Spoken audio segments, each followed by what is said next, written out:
Sebelumnya, Assalamualaikum warahmatullahi wabarakatuh. Yang terhormat kepada Bu Dr. Sri Mulyati, Magister Pendidikan. Di sini kami dari kelompok 3 ingin menyampaikan hasil kerja kelompok kami, faktor-faktor psikologi siswa dalam belajar dan guru dalam proses pembelajaran.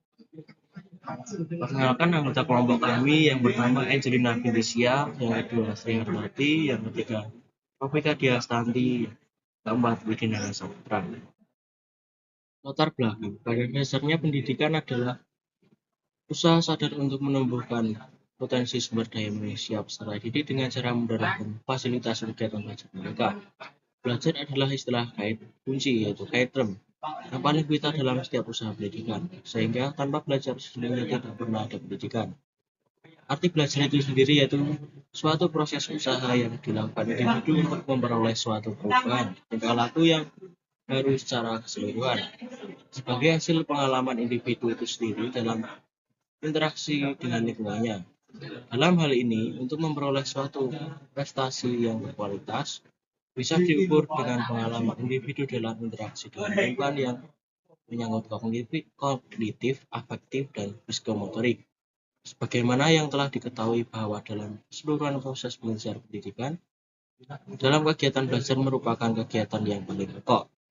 Ini berarti bahwa berhasil tidaknya pencapaian tujuan belajar dan pendidikan banyak dipengaruhi oleh faktor bagaimana proses belajar yang dialami oleh peserta didik, baik faktor yang ada dalam diri individu yang sedang belajar itu sendiri maupun faktor lain yang ada di luar individu tersebut.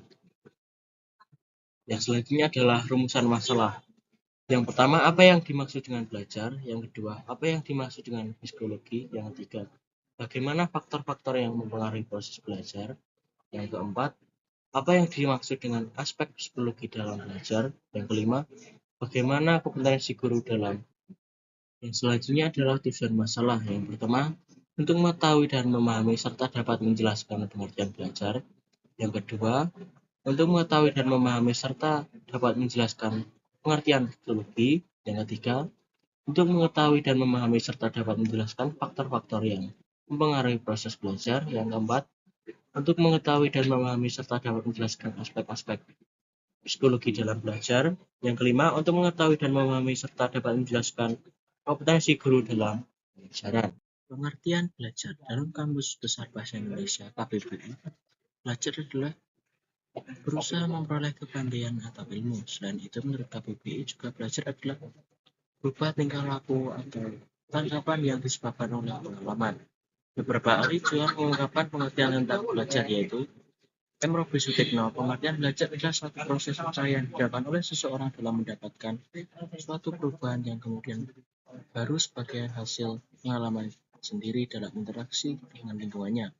Dalam hal ini, perubahan merupakan suatu yang dilakukan secara sadar, disengaja, serta bertujuan untuk memperoleh sesuatu yang lebih baik dari sebelumnya. Yang selanjutnya, terusan hakim. Definisi belajar merupakan suatu proses perubahan di dalam kepribadian manusia yang ditunjukkan dalam bentuk peningkatan kualitas serta kuantitas tingkah laku seperti diantaranya pada peningkatan kecakapan, pengetahuan sikap, kebiasaan, pengalaman, keterampilan, daya pikir, serta berbagai kemampuan lainnya. Yang selanjutnya, pengertian psikologi. Ada banyak ahli yang mengemukakan pendapat tentang pengertian psikologi. Di antaranya, pengertian psikologi menurut Ensiklopedia Nasional Indonesia jilid 13 1990, psikologi adalah ilmu yang mempelajari perilaku manusia dan binatang, baik yang tidak dapat terlihat secara langsung maupun tidak dapat dilihat secara langsung. Pengertian psikologi menurut Dakir 1993. Psikologi membahas tingkah laku manusia dalam hubungan dengan lingkungannya. Pengertian psikologi menurut Muhbin Syah 2001. Psikologi adalah ilmu pengetahuan yang mempelajari tingkah laku terbuka dan tertutup pada manusia, baik secara individu maupun kelompok. Dalam hubungannya dengan lingkungan, tingkah laku terbuka adalah tingkah laku yang bersifat psikomotor yang meliputi berbicara, duduk, berjalan, dan lain sebagainya. Sedangkan tingkah laku tertutup meliputi berpikir, berkeyakinan, serta berperasaan, dan lain sebagainya. Dari berbagai definisi tersebut, di atas dapat disimpulkan bahwa pengertian psikologi adalah ilmu pengetahuan yang mempelajari tingkah laku manusia, baik sebagai individu maupun dalam hubungannya dengan lingkungannya. Tingkah laku tersebut merupakan tingkah laku yang tampak maupun tidak tampak, tingkah laku yang disadari maupun tidak disadari. Materi selanjutnya yaitu faktor-faktor psikologis siswa dalam proses belajar. Secara umum, faktor-faktor yang mempengaruhi hasil belajar dibedakan atas dua kategori, yaitu faktor internal dan faktor eksternal. Faktor internal yaitu terdiri dari faktor psikologis. Faktor-faktor psikologis adalah faktor-faktor yang berhubungan dengan kondisi fisik individu. Faktor-faktor ini dibedakan menjadi dua macam. Yang pertama, keadaan tonus jasmani. Yang kedua, keadaan fungsi jasmani atau fisiologis. Yang kedua, faktor psikologis. Sekurang-kurangnya ada 7 faktor yang tergolong ke dalam faktor psikologis yang mempengaruhi belajar. Faktor-faktor itu adalah yang pertama inteligensi, yang kedua perhatian, ketiga minat, keempat bakat, kelima motivasi, keenam kematangan, yang terakhir kelelahan. Yang selanjutnya yaitu faktor eksternal. Selain dari faktor internal yang bisa mempengaruhi proses belajar peserta didik, faktor eksternal sangat berpengaruh terhadap proses belajar meliputi yang pertama faktor keluarga. Orang tua harus mencontohkan komunikasi dan tata krama sopan santun dalam keluarga maupun di lingkungan masyarakat. Yang kedua, faktor sekolah. Faktor yang berasal dari sekolah dapat berasal dari guru, lingkungan sekolah, dan mata pelajaran yang dijalaninya. Yang ketiga, faktor masyarakat. Masyarakat memegang peranan penting untuk membentuk karakter suatu anak.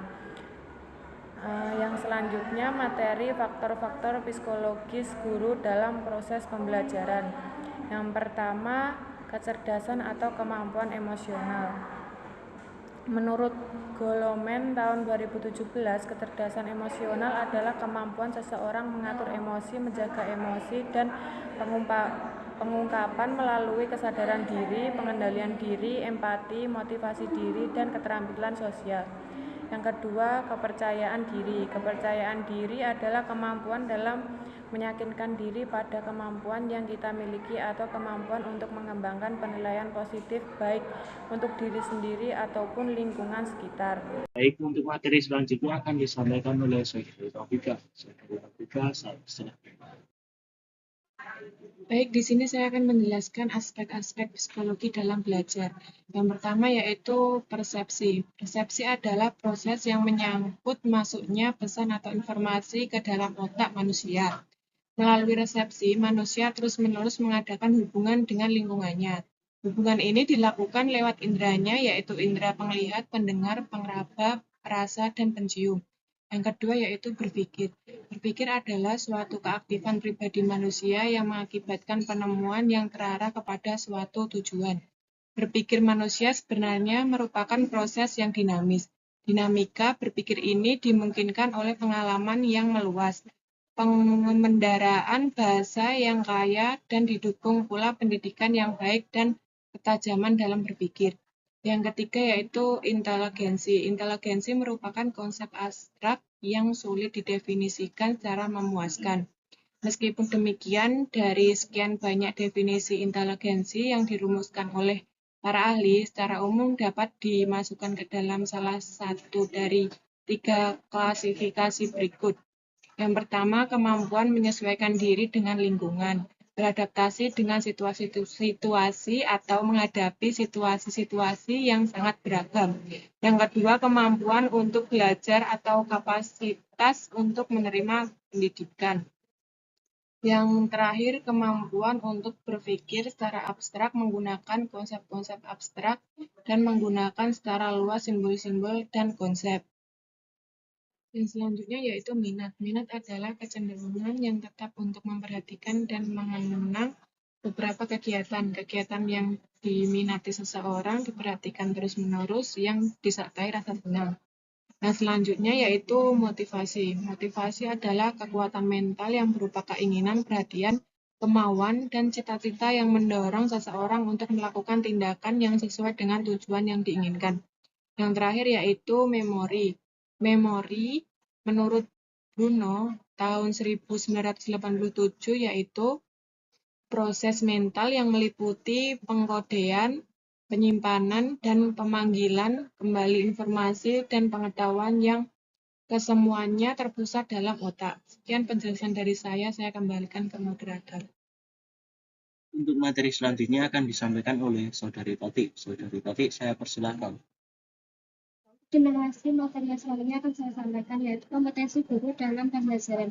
Dalam Undang-Undang Republik Indonesia Nomor 14 Tahun 2005 Pasal 8, kompetensi guru meliputi kompetensi kepribadian, kompetensi pedagogi, kompetensi sosial, dan kompetensi profesional yang akan didapatkan jika mengikuti pendidikan profesi. Yang pertama, kompetensi kepribadian. Kompetensi kepribadian adalah kemampuan personal yang dapat mencerminkan kepribadian seseorang yang dewasa, arif, dan berwibawa, mantap, stabil, berakhlak mulia, serta dapat menjadi teladan yang baik bagi peserta didik. Kompetensi kepribadian dibagi menjadi beberapa bagian, meliputi A. Kepribadian yang stabil dan mantap, B. Kepribadian yang dewasa, C. Kepribadian yang arif, D. Kepribadian yang berwibawa, memiliki akhlak mulia dan menjadi teladan. Kedua, kompetensi pedagogik. Kompetensi pedagogik yaitu kemampuan seseorang dalam memahami peserta didik, perancangan dan pelaksanaan pembelajaran, pengembangan peserta didik, dan evaluasi hasil belajar peserta didik untuk mengaktualisasi potensi yang mereka miliki. Kompetensi pedagogik dibagi menjadi beberapa bagian, diantaranya sebagai berikut. A. Dapat memahami peserta didik dengan lebih mendalam. B. Melakukan rancangan pembelajaran. C. Melaksanakan pembelajaran. D. Dan mengevaluasi pembelajaran. Yang ketiga, kompetensi sosial. Kompetensi guru selanjutnya adalah kompetensi sosial. Kompetensi sosial yaitu kemampuan yang dimiliki oleh seorang guru untuk berkomunikasi dan bergaul dengan tenaga pendidikan, peserta didik, orang tua peserta didik, dan masyarakat di sekitar sekolah. Kompetensi sosial meliputi A. Guru harus dapat berkomunikasi secara santun, empatik, dan efektif terhadap sesama guru, tenaga kependidikan, orang tua, serta masyarakat sekitar. B. Guru dapat melakukan adaptasi di tempat bertugas di berbagai wilayah Indonesia yang beragam kebudayaannya. C. Guru mampu melakukan komunikasi secara lisan dan tertulis. Yang keempat, kompetensi profesional. Kompetensi guru yang terakhir adalah kompetensi profesional. Kompetensi profesional yaitu penguasaan terhadap materi pembelajaran dengan lebih luas dan mendalam. Kompetensi profesional meliputi A. Penguasaan terhadap materi, konsep, struktur, dan pola pikir keilmuan yang dapat mendukung pembelajaran yang dikuasai. B. Penguasaan terhadap standar kompetensi dan kompetensi dasar setiap mata pelajaran atau bidang yang dikuasai. C. Melakukan pengembangan materi pembelajaran yang dikuasai dengan kreatif. D. Melakukan pengembangan profesionalitas secara berkelanjutan dengan melakukan tindakan yang efektif. Sekian materi yang dapat saya sampaikan. Saya kembalikan ke moderator. Kesimpulan, berdasarkan penjelasan di atas dapat disimpulkan bahwa belajar merupakan suatu proses atau upaya yang dilakukan setiap individu untuk mendapatkan perubahan tingkah laku, baik dalam bentuk pengetahuan, keterampilan, juga sikap dan nilai positif sebagai suatu pengalaman dari berbagai materi yang telah dipelajari. Psikologi adalah ilmu pengetahuan yang mempelajari tingkah laku manusia, baik sebagai individu maupun dalam hubungannya dengan lingkungannya. Faktor-faktor yang mempengaruhi proses belajar dibagi menjadi dua. Yang pertama, faktor internal yang meliputi faktor psikologis dan faktor psikologis. Yang kedua, faktor eksternal yang meliputi faktor keluarga, faktor sekolah, dan faktor masyarakat. Selain faktor yang ada, juga aspek-aspek psikologi dalam belajar yaitu persepsi, berpikir, inteligensi, minat, motivasi, dan memori. Kompetensi yang harus dimiliki guru ada 4, yaitu kompetensi kepribadian, kompetensi pedagogik, kompetensi sosial, dan kompetensi profesional. Sekian yang dapat kami sampaikan. Kurang lebihnya mohon maaf. Wassalamualaikum warahmatullahi wabarakatuh.